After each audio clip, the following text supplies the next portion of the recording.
বিসমিল্লাহির রহমানির রহিম। উচ্চ মাধ্যমিক শ্রেণীর পদার্থবিজ্ঞানের দ্বিতীয় পত্রের একটি গুরুত্বপূর্ণ অধ্যায় পরমাণুর গঠন থেকে পূর্বের ক্লাসের ধারাবাহিকতায় আজ আমরা তেজস্ক্রিয়তা নিয়ে আলোচনা করছি।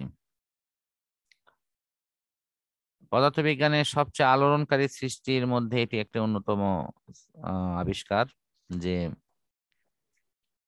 এক ধরনের অদৃশ্য কণা কিভাবে একটি তেজস্ক্রিয় বস্তু থেকে বের হয়ে তার স্বতঃস্ফূর্ত অবস্থানটি আমাদের সার্বিক পরিবেশগত বিষয় এবং অন্যান্য বিষয়ের ওপর কি প্রভাব সৃষ্টি করে, সেই বিষয়গুলো নিয়ে আমরা এখানে আলোচনা করতে যাচ্ছি। এবং এর সাথে আরো সংশ্লিষ্ট আছে যেটি, যে বর্তমানে সারা বিশ্ব যে নিউক্লিয়ার প্রযুক্তি নিয়ে যে এক ধরনের উন্মাদনা আছে, যার দুইটি রূপ আছে, একটি হলো ধ্বংসাত্মক রূপ, আরেকটি হলো মানব কল্যাণে তার একটি প্রয়োগের রূপ।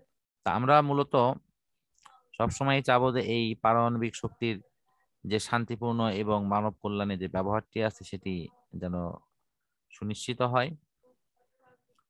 তো প্রথমে আমরা একটু দেখার চেষ্টা করি যে এই তেজস্ক্রিয়তাটা কি, এটা কিভাবে আমাদের কাছে প্রথমে প্রকাশিত হয়, কোন ঘটনার মধ্য দিয়ে এটি প্রথম আমাদের নজরে আসে। বিজ্ঞানী বেকরেল উনি কিছু যৌগ নিয়ে মূলত প্রতিপ্রভা এর পরীক্ষা করছিলেন। মূলত এই ঘটনাটিকে এভাবে আমরা ব্যাখ্যা দিতে পারি যে আলোতে কোনো বস্তুকে রাখলে সেটা আলোকে শোষণ করে তখন সেখান থেকে যে বিকিরণটা হয় সেটা এক ধরনের প্রতিপ্রভা।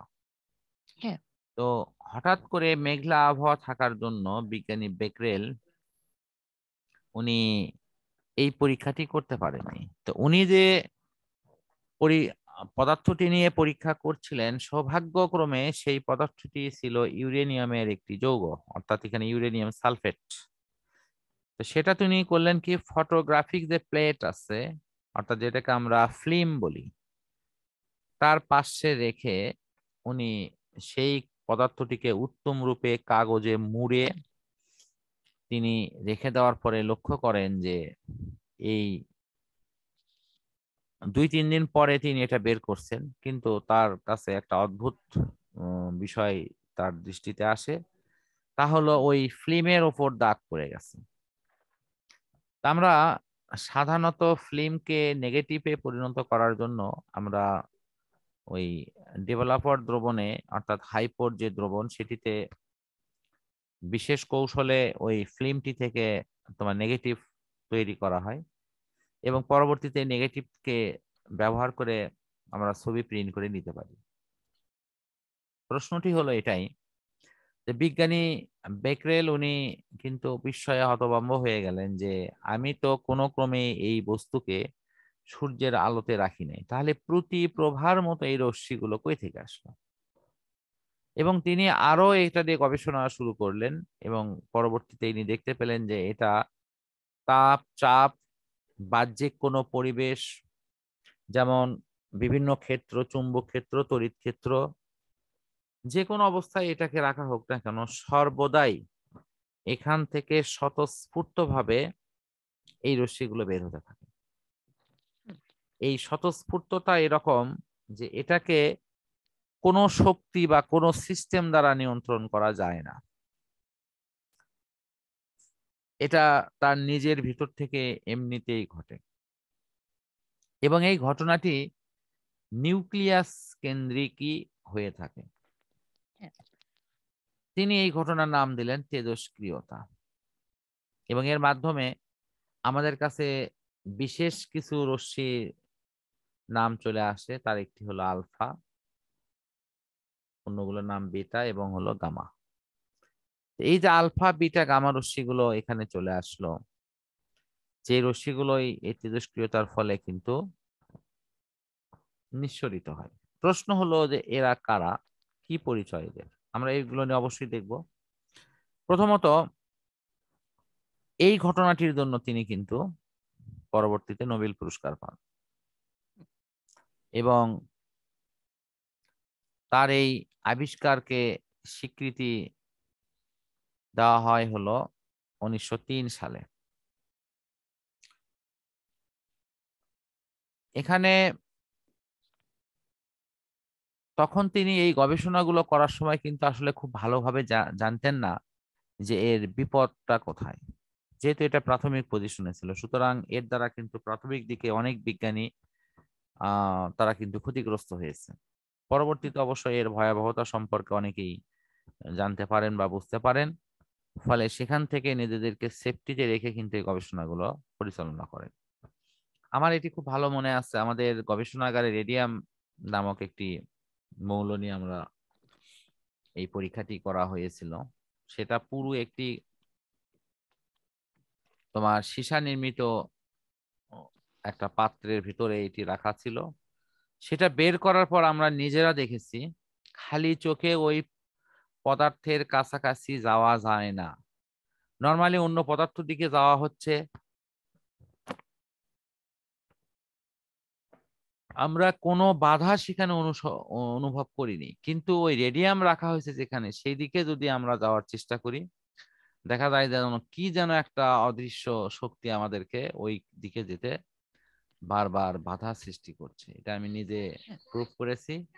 তবে স্যার যেহেতু আমাদেরকে সতর্ক করছে যে তোমরা বিশেষ করে এই পদার্থটির খুব বেশি কাছে যেও না, 1 2 নম্বর হলো খালি চোখে এই ধরনের পরীক্ষা করা নিষিদ্ধ। আমাদের গাইগার কাউন্টার আমরা ইউজ করে এই পরীক্ষাগুলো করেছিলাম। তখন আমি সাধারণত চশমা ইউজ করি না, বাট সেই সময় চশমা কিনে ওটি ব্যবহার করতে তখন বাধ্য হয়েছিলাম।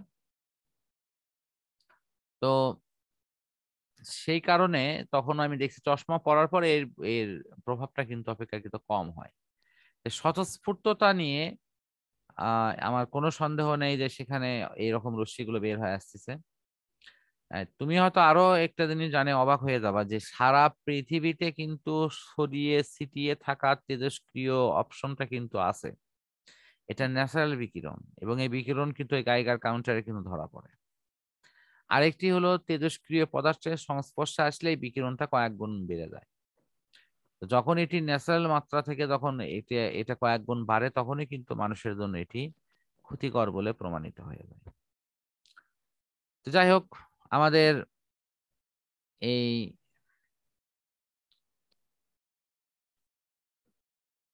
এখানে আমাদের এই তেজস্ক্রিয়তার প্রকারভেদ নিয়ে কথা বলতে হবে। একটা প্রাকৃতিক তেজস্ক্রিয়তা, এটা তো আমরা জানতেই পারলাম যে প্রকৃতিতে এমন কিছু কিছু পদার্থ আছে যারা নিজেরা স্বতঃস্ফূর্ত ভাবেই আলফা বিটা গামা রশ্মি বের করে দেওয়ার মধ্য দিয়ে তারা এই তেজস্ক্রিয়তার বৈশিষ্ট্যটি ধারণ করে। আর কিছু কিছু মৌল আছে যাদেরকে আমাদের তেজস্ক্রিয় মৌলে রূপান্তর করার পর তার মধ্য থেকে তেজস্ক্রিয়তা ঘটে। এটা হলো কৃত্রিম তেজস্ক্রিয়তা। যেমন এখানে অ্যালুমিনিয়াম এবং হিলিয়াম মিলে দেওয়া হয়েছে, দুটো মিলে তৈরি করা হলো ফসফরাস। এই ফসফরাসের ক্ষেত্রে আমরা এখানে কি দেখতে পাচ্ছি, এখানে যেটা হিলিয়াম নিউক্লিয়াস সেটা কিন্তু আলফা কণা। সেই আলফা কণা দ্বারা যদি অ্যালুমিনিয়ামকে আঘাত করা হয় তাহলে কিন্তু এটি ফসফরাসে পরিণত হয়েছে।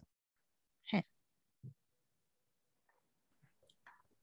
আমার মনে হয় যে এই আলফা বিটা গামা রশ্মির যে বৈশিষ্ট্য সেটা এই বইতে হয়তো আছে, বাট এটি না থাকলেও আমি অন্য বইয়ের সোর্স থেকে তোমাকে ইনশাল্লাহ পরিপূর্ণ দেখাই দিচ্ছি।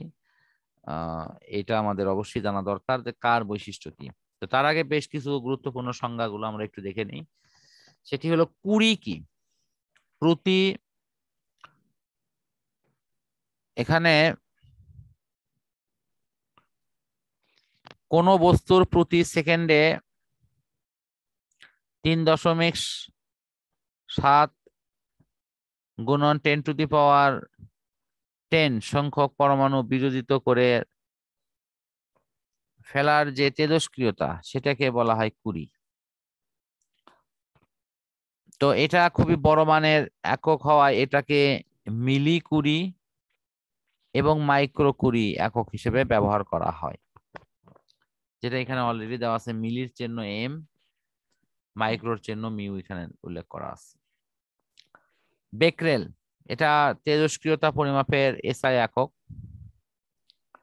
প্রতি সেকেন্ডে একটি তেজস্ক্রিয় ভাঙন বা ক্ষয়কে 1 বেক্রেল বলা হয়। যে 1 বেক্রেল সমান এখানে যেটা লেখা আছে 1। তো বেক্রেল এবং কুড়ির মধ্যে সম্পর্ক এখানে উল্লেখ করা আছে। তেজস্ক্রিয়তা পরিমাপের আরেকটি একক আছে, তা হলো একে রাদারফোর্ড বলা হয়। এছাড়াও তেজস্ক্রিয়তা পরিমাপের ক্ষেত্রে আমাদের বেশ কিছু প্রক্রিয়াগুলো আমাদের অবশ্যই দেখতে হবে। আহ এই রাদারফোর্ডটা কাকে বলে সেটারও একটা সংজ্ঞা এখানে আছে। প্রতি সেকেন্ডে 10⁶ সংখ্যক পরমাণু যদি ভাঙে সেটাকে 1 রাদারফোর্ড হিসেবে ডাকা হয়। এখন তেজস্ক্রিয়তার ব্যবহার এখানে প্রথমেই আছে, আমরা যে বিভিন্ন প্রাণী বা উদ্ভিদগুলোর নানাবিধ পরিবর্তন বা বৈশিষ্ট্যগুলো যখন সন্ধান করি সেক্ষেত্রে কিন্তু তেজস্ক্রিয়তার অংশটি একটা বিশেষ সূচক হিসেবে কাজ করতে পারে, যে এই প্রাণী বা এই উদ্ভিদটির যে আদি অবস্থান সেটি কতটা পুরনো, তার পেছনের ইতিহাসটি কি সেটা বুঝতে কিন্তু তেজস্ক্রিয়তা কিন্তু খুবই আমাদের সাহায্য করে থাকে। এরপরে দেখো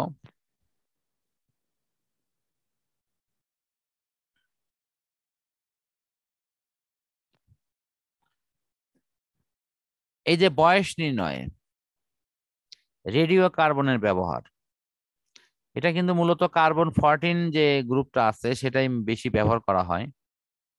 এখানে যেটা আছে তা হলো যে কোনো প্রাণী যদি বা উদ্ভিদ যদি মারা যায় তার মধ্যে কিন্তু ওই কার্বনের ওই আইসোটোপটি আর কিন্তু প্রবেশ করানো যায় না বা তৈরি হয় না। এখন মনে করো কেউ মারা গেছে 2000 সালে, তাহলে 2000 সালে তার দেহাবশেষে ওই কার্বন 14 এর অস্তিত্বটা পাওয়া যাবে, এবং সেটা কি হারে সে তেজস্ক্রিয় পদার্থ নিঃসরণ করে বর্তমানে কি সিচুয়েশনে আছে এটা কিন্তু আমরা অনায়াসে ক্যালকুলেশন করতে পারি। তেজস্ক্রিয় ভাঙনের হার থেকে অটোমেটিক্যালি আমরা জানতে পারি যে এই কার্বনের আইসোটোপটির বয়স কত, আর সেখান থেকে ওই জীবাশ্মের বয়স কিন্তু বের করা সম্ভব হয়। কৃষি ক্ষেত্রে ফসফরাসের ক্ষেত্রে সারের ব্যবহারে এখানে কিন্তু এটি ব্যবহার আছে। বিভিন্ন রোগাক্রান্ত কোষকে ধ্বংস করা থাইরয়েড গ্রন্থির চিকিৎসা এটি ব্যবহার হয়। আমার মনে হয় যে তোমার 9-10 বইতে আরো কিছু কৃষি ক্ষেত্রে তথ্য পাইছো যে জীবাণু ধ্বংস করতেও কিন্তু এটি ব্যবহার হয়। হুম। সেখান থেকেও মনে হয় কিছু হেল্প তুমি নিতেই পারো।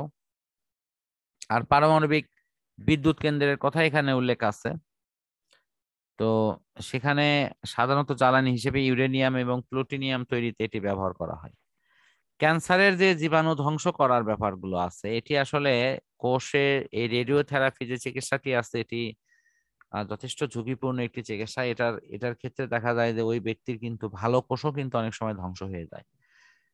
এটা এটা আমাদের খুব সহজে একটি বিষয় বোঝার মতো যে কোন একটি এলাকায় যদি মনে করো 4 জন সন্ত্রাসী ওই এলাকার ভিতরে ঢুকে পড়ে আত্মগোপন করে, তখন পুরো বাহিনীর যখন অভিযান চলে তখন দেখা যায় যে ওই 4 জন সন্ত্রাসীকে দমন করতে গিয়ে অনেক সময় কিন্তু নিরপরাধ ব্যক্তিরাও কিন্তু ক্ষতিগ্রস্ত হয়। এখানে ব্যাপারটা কিন্তু অনেকটা তাই, যে তুমি ক্যান্সার আক্রান্ত কোষকে ধ্বংস করতে গিয়ে দেখা যাবে তার পাশে থাকা কিছু ভালো কোষও কিন্তু তার সাথে ক্ষতিগ্রস্ত হয়ে থাকে। এটাই হলো রেডিওথেরাপি চিকিৎসার একটা ক্ষতিকর দিক। তবে এরপরেও এটি ক্ষতি কমিয়ে এটাকে ব্যবহার করা হলে তার কিন্তু উপকার হতে পারে। এই মোটামুটি তেজস্ক্রিয়তা নিয়ে মৌলিক ফার্স্ট স্টেপের কথাগুলো আসলো। আমরা অবশ্যই পরবর্তী স্টেপ দিকে অগ্রসর হব ইনশাআল্লাহ।